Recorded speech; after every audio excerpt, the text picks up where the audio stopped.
Está con nosotros la doctora Ana Laura Herrera, ¿qué tal? Bienvenida. Y la doctora Romina Herrera. ¿Cómo le va? ¿Cómo están? Bien, José, ¿Todo ¿cómo bien? estás? Muy Bueno, bien. dijimos que vamos a hablar de bullying. Una práctica que relativamente nueva en el concepto de que nos dimos cuenta generacionalmente que hacíamos daño. Antes no nos dábamos cuenta. Éramos chistosos, éramos graciosos, tratarlo de gordo al gordo y no nos damos cuenta que le hacíamos daño, que a él le molestaba, que le dolía. Para nosotros era normal, si era gordo teníamos que decirle gordo. Nos dimos cuenta con el tiempo que hacíamos daño. Y después nos fuimos dando cuenta que no solamente hacíamos daño con la palabra, sino con acciones, con actitudes, y dañábamos a personas. Y que también después nos dimos cuenta que esto también era parte de un mundo y un contexto hasta legal. Digo Exacto. yo, no sé. Bueno, sí, lo fundamental es entender que no se trata de una cuestión aislada, no es que vos le decís, o cuando sos chico le decís gordo y un día y nunca más. Claro. Tiene que ser un hostigamiento y una persecución que tiene la intención directa de causar el daño a la víctima. Sí. Y tiene que ser repetida en el tiempo, mantenerse en el tiempo. El hostigador se idea el hostigamiento y va a determinar quién va a ser la víctima por sus cualidades, lo que sea, por su sexualidad, por su identidad de género, porque usa anteojos, porque usa aparatos, por ser gordito, en fin. Sí. Y una vez que se determina esto, bueno, es fundamental que sea algo que se mantenga en el tiempo. Y bueno, también lo que produce en la víctima, ¿no? O sea, Claro. la víctima primero, o sea, sufre muchísimo psicológicamente porque es una especie de violencia, bueno, que se da en el ámbito escolar entre pares. Eso es fundamental, Claro. o sea, tienen que ser entre pares. Y la aísla la víctima en la casa, habla menos, tiene trastornos alimenticios, trastornos de sueño. O sea, esas son las cosas que por ahí hay que tener en cuenta como padres. Atacamos la autoestima también. Por supuesto, disminuye el valor, ellos no sienten que no tienen valor y es muy difícil que por sus propios medios puedan salir de la situación de que produce este hostigamiento, esta persecución. Claro. Doctora, cuando hablamos de esto no hablamos solamente del contexto de la escuela, no solamente pasa en el aula, pasa en la vida. Sí. Nosotros tenemos, acá en Catamarca el bullying está regulado por la ley anti-maltrato escolar y, digamos, el bullying es una forma de violencia que está dentro de lo que es el maltrato escolar. Bien. Empezó, digamos, tiene vigencia a partir del año 2015, el 30 de enero del año 2015, que se publica en el boletín oficial de nuestra provincia. Esta ley lo que nos viene a decir a nosotros específicamente, nos viene a marcar cuáles son los objetivos, cuáles son las políticas públicas que tiene que hacer el Estado, que tenemos que hacer nosotros como sociedad y la escuela para poder paliar, erradicar, prevenir, ¿sí? Sancionar, intervenir, porque es importante intervenir cuando se producen este tipo de violencias. Usted me decía que tiene que ser dentro de la escuela. Sí, digamos, la violencia se tiene que ejercer dentro de la escuela y puede ser también que se haga en inmediaciones de la escuela, ¿sí? Porque si es, digamos, afuera, si se produce en la cancha de fútbol o en el parque, deja de ser bullying. El bullying es un maltrato que se da dentro de la escuela o en inmediaciones de la escuela. Bien. No se da en otro lado. Perfecto. ¿Sí? Bueno, es importante para que empecemos a distinguir, ¿no? Estas cuestiones. O sea, si no está dentro del contexto escolar, no entra que en esta figura. Lo que no quiere decir que no sea violencia. Sí, por supuesto. Igualmente hay que distinguir la violencia o maltrato escolar del bullying, porque el maltrato escolar es más amplio, porque abarca a toda la comunidad educativa. Entiéndase por comunidad educativa a los estudiantes, a los directivos, a los docentes, no docentes, a los padres y a los tutores. O sea, el maltrato que se pueda generar entre ellos no es bullying. El bullying es el maltrato, la violencia, es una agresión física, psicológica, verbal, sexual, pero se da entre pares, así como lo decía Claro. recién la doctora, se da entre pares, entre O sea, niñas, niños y adolescentes. El profesor que por algún motivo el chico siente que le pasa estos abusos por parte del profesor, no entra en la figura de bullying. No, es violencia escolar. Violencia escolar. Pero no Perfecto. bullying. Bullying Perfecto. somos iguales y yo me burlo, veo que si yo te insulto genero en vos un poco de miedo, genero miedo, no Sí, un sí, poco sí, de sí, miedo, que te avergonzás, produzco un aislamiento social, entonces eso me da empoderamiento y logro tenerte acá abajo, te someto, vulnero tus derechos, te limito en todos tus derechos y el resto también, que miran, que no hacen nada. Claro. Eso, digamos, es lo más grave también, porque la gente ve, mira, o sea, el resto de los chicos ven y no hacen nada. Una ley o un marco con muchos ribetes psicológicos. Sí. Totalmente. Aparte, no solo, o sea, tenemos un actor, sujeto, activo y pasivo, como muchas veces vemos los delitos, sino que intervienen muchos sujetos. Está el hostigador, está la víctima hostigado y también los seguidores del hostigador, que muchas veces es un líder nato, el popular, que todos lo siguen y aplauden y celebran lo que hacen, y muchas veces los demás ejecutan sus ideas. Y están los otros, ¿cómo se dice? Los testigos, Sí, que sí. muchas veces por miedo se silencian Claro. y no intervienen. Me tengo entendido, esto toco de oído, que por lo general estos hostigadores no actúan en forma privada, en el ámbito privado, ¿no? Sí necesitan la aprobación de un tercero mínimamente, ¿no? O sea, necesita Es que- sentir que a alguien le Claro. parece bien lo que está haciendo. Claro. Esa es la función, o sea, ellos necesitan el poder, sentirse poderosos, y bueno, tiene que ver con la popularidad y demás, y por eso mismo se produce con este tipo de sujetos, no es solamente uno contra otro, sino en la presencia de terceros. Sí, aparte lo importante también de este tipo de violencia es que el niño o adolescente que lo ejerce se da cuenta que el adulto no observa que él está siendo violento.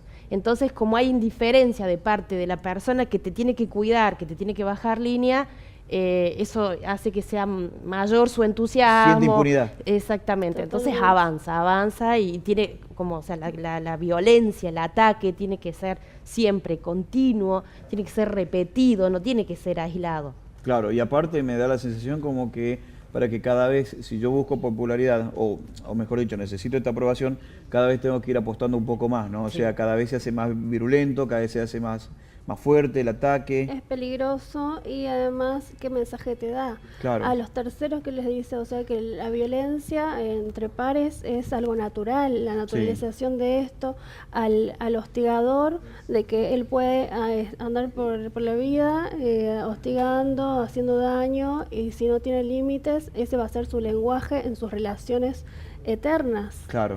Y el hostigado, bueno, mucho peor. Doctoras, acá hablamos de la víctima y del hostigador, ¿no? Pero en esta cuestión que marcaba la doctora, el hostigador también termina siendo una víctima, una persona que necesita ayuda, Entonces, que necesita asistencia. Bueno, uno de los objetivos de la ley provincial, esta ley que tenemos acá en Catamarca, es justamente eso, ¿sí? Prevenir, contener tanto al agresor como al agredido. Entonces, esto es fundamental, que la persona que haga la entrevista, o sea, a ver, facilita la posibilidad de que el menor pueda ir a hacer la denuncia. La persona que va a receptar esa denuncia tiene que estar preparada. Bien. Tiene que estar preparada porque tiene que contener tanto al que es agredido como al agresor.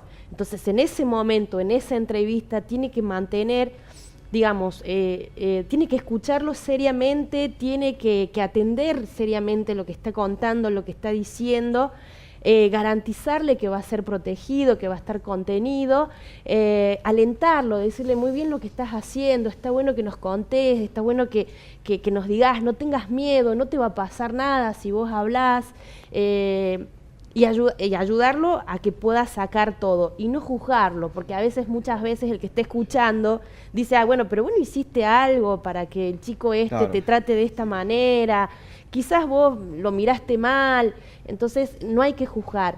Y si la persona que está haciendo la entrevista no se siente capaz de poder llevar a cabo ese papel fundamental para que el niño se pueda abrir y hablar y contar qué es lo que le está pasando, tiene que buscar ayuda inmediatamente, porque Seguro. no se tiene que olvidar que estamos ante niños que son adolescentes, que tienen un mundo que están conociendo, que no saben para dónde ir y que necesitan que un mayor, que un adulto lo contenga. Ahora la pregunta del millón es, si estos chicos, que por lo general son menores de edad, hacen la denuncia en el primer lugar que encuentran, que por lo general es una comisaría, si las comisarías tienen personal adecuado para este tipo de intervención. No, como es dentro del ámbito escolar, Los gabinetes. sí, exactamente. Lo Bien. que corresponde es, ya a ver, generalmente la persona que está en contacto directo con el menor es el preceptor.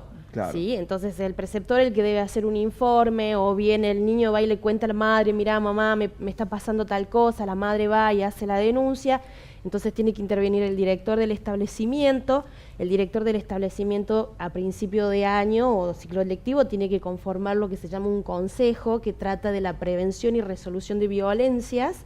Se crea un libro, se abre un libro sobre violencias donde se van a ir anotando ahí todas las denuncias que se hace sobre acoso o bullying. Bien. En ese establecimiento, y a partir de allí el consejo, digamos, es el encargado de realizar una investigación sobre el hecho sucedido y además elaborar un informe diciéndole, bueno, mire, señor director, considero que con esto se puede resolver el problema, y si no se puede resolver, se da intervención al organismo, al observatorio, que ya depende del Ministerio de Educación, que ya es, digamos, a nivel provincial, para que resuelva el conflicto. Claro, yo lo decíamos que era una situación con mucho ribete psicológico, ¿no? Yo escucho a algunos padres que me contaban de decir, ante estas situaciones, yo le digo que se defienda, que no sea pavo, defendete, ¿cómo te vas a dejar tratar así?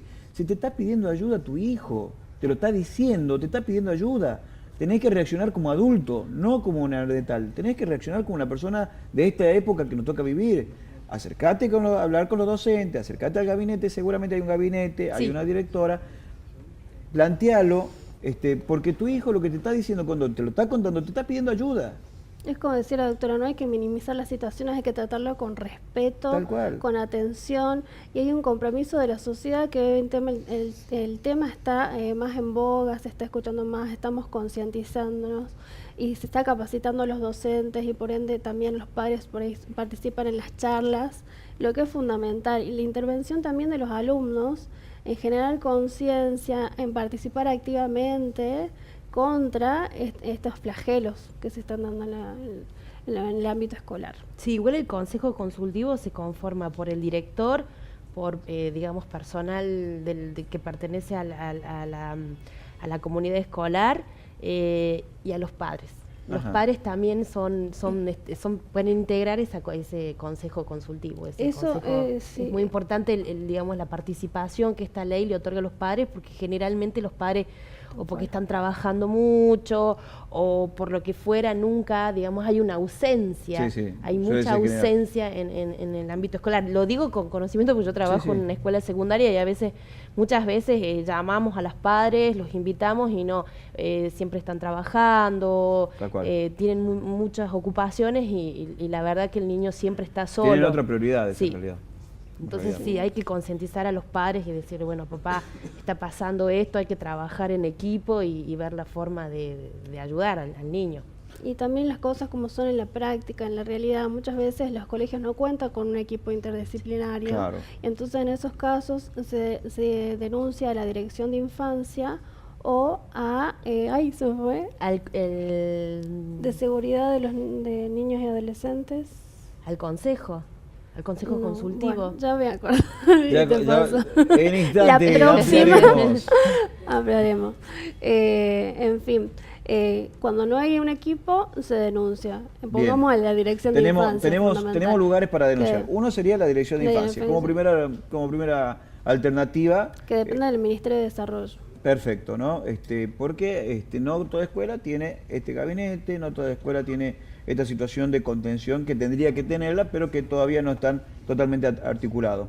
Claro, se recomendaría que todos tengan un protocolo de intervención, que es lo que manifestaba la doctora, o sea, la detección de la situación, el seguimiento, que es fundamental, diario, semanal, las entrevistas por separado, no enfrentar a los chicos en primera instancia, ni a las familias de los chicos en primera instancia, sino una vez que se logra un equilibrio entre la víctima y el hostigador, donde ya se haya empoderado al menor y por supuesto con un acompañamiento de los profesores, de los padres de los... Sí, una de las obligaciones que tienen los docentes es detectar a la persona que está siendo víctima de violencia. O sea, claro. O sea, obviamente que una vez que lo detecta tiene que, exactamente, ¿sí? Está aislado, no quiere trabajar. A ver, por ahí se dice, bueno, a ver, armen grupos para hacer esta tarea, y el niño siempre se aísla, no quiere formar grupos, está solo en el jardín, en los recreos, no comparte, tiene miedo, es un niño que no habla. Entonces son, digamos, signos que tienen que llamar la atención y que el docente tiene la obligación de detectar estas personas que se encuentran en situación de vulnerabilidad. Después, obviamente, hacer la denuncia para que el equipo técnico tome intervención en el problema. El año pasado, cuando yo egresé de la secundaria, había una situación que estaba muy en boga, que era la mediación, ¿no? Y que se daba mucho, inclusive se preparaban o se tomaban chicos de la misma escuela como pares, como mediadores, ¿no? Sí. ¿Esto se utiliza, se sigue utilizando? Sí, la mediación es una herramienta que es muy buena para resolver los conflictos. Pero una vez que una vez hace la mediación, los reúne a los chicos, los enfrenta y logra que lleguen a un acuerdo generalmente de mantener la paz, la no violencia, los no conflictos, lo importante de todo eso es hacer un seguimiento, ¿sí? No dejarlo ahí, bueno, los chicos hicieron un acuerdo, listo, me voy, caso cerrado, no. Lo importante es hacer un seguimiento para ver si efectivamente se está cumpliendo o no con lo acordado en ese día, en ese momento de la mediación. Perfecto. Muy importante el seguimiento. La mediación es algo que nos tenemos que incorporar en la vida cotidiana, en lugares de trabajo, en todo. Es una herramienta que nos va a servir para limar todo este tipo de asperezas o de malos entendidos o lo que sea, ¿no? Entonces, que los chicos aprendan a convivir con la mediación está muy bueno como herramienta pedagógica también. Sí, es muy interesante. Se debe dar al final, ¿no? En este caso no es de entrada, sino ya cuando se logró un equilibrio y cuando el hostigador logró empatizar con la situación, de darse cuenta del daño que está... Ahí está la frase, darse cuenta. Quizás el punto pasa por que tome conciencia que estaba haciendo daño, que ya no es gracioso, que puede ser popular de otra forma.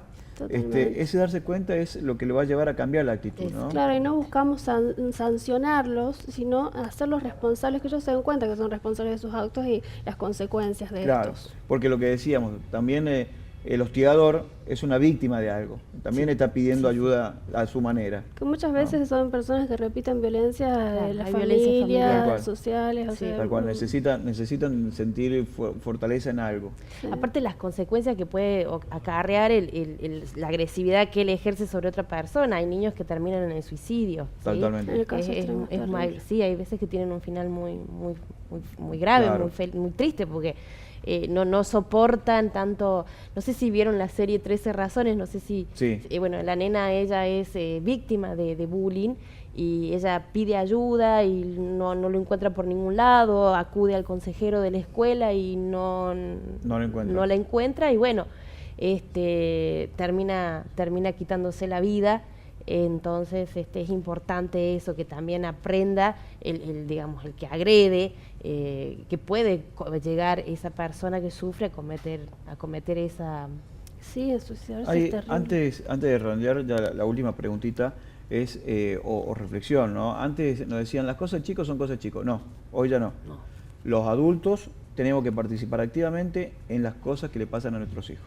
No podemos mirar a otra parte, no podemos ser cómplices, porque justamente no involucrarnos no hace cómplices. Es un compromiso de la comunidad. Sí, la ley, yo también para redondear me gustaría hacer hincapié, la ley habla mucho de lo que es la cultura de paz y lo repite varias veces en varios artículos, dice, bueno, a ver que los chicos apunten, comprendan lo que es la cultura de paz, entendida la cultura de paz como un modo de vida